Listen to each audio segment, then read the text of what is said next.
Yellow TV Telangana రాష్ట్రంలో ఫిరాయింపుల రాజకీయం సవాళ్లకు దారితీసింది. బీఆర్ఎస్ ఎమ్మెల్యే పాడి కౌశిక్ రెడ్డి, ఎమ్మెల్యే అరకపూడి గాంధీ మధ్య మాటల యుద్ధం తారాస్థాయికి చేరుకుంది. గాంధీ విషయంలో పాడి కౌశిక్ తీరుపై బీఆర్ఎస్ నాయకుల నుంచే వ్యతిరేకత ఎదురవుతోంది. పాడి కౌశిక్ రెడ్డి బీఆర్ఎస్ కు పెద్ద తలనొప్పిగా మారుతున్నారు.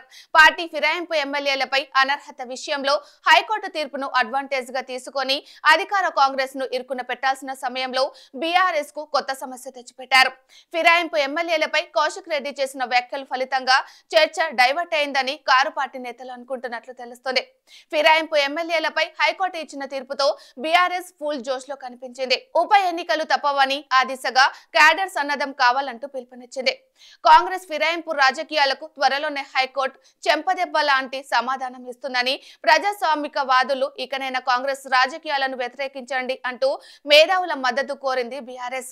తాము ఫిరాయింపులకు ప్రోత్సహించలేదని, ఫిరాయింపులకు విలీనంకి తేడా తెలుసుకోవాలని బీఆర్ఎస్ వాదిస్తోంది.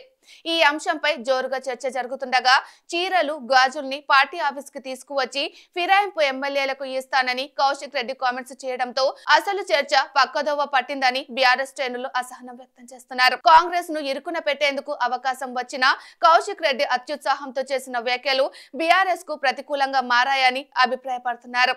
ఇకనైనా కౌశిక్ రెడ్డి దూకుడును ఆపకపోతే భవిష్యత్తులో బీఆర్ఎస్ మరింత ఇరకాటంలో పడుతుందని హెచ్చరిస్తున్నారు. అయితే ఇప్పటికే జరగాల్సిన నష్టం జరిగిపోయింది. భారీ కాన్వాయ్ తో కౌశిక్ ఇంటికి గాంధీ వచ్చి విల్లా గేట్లను బద్దలు కొట్టారు.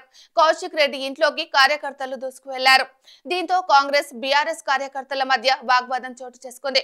అక్కడే ఉన్న పోలీసులు ఇరు పార్టీల కార్యకర్తలను ఆపే ప్రయత్నం చేశారు. కానీ ఫలితం లేకుండా పోయింది. కౌశిక్ రెడ్డిపై కాంగ్రెస్ కార్యకర్తలు గుడ్లు, టమాటాలతో దాడి చేశారు. దీంతో అక్కడ మరింత ఉద్రిక్త వాతావరణం నెలకొంది. మరి ఈ సంఘటన అనంతరం కౌశిక్ రెడ్డి ఎలాంటి చర్యలు తీసుకుంటారో చూడాలి.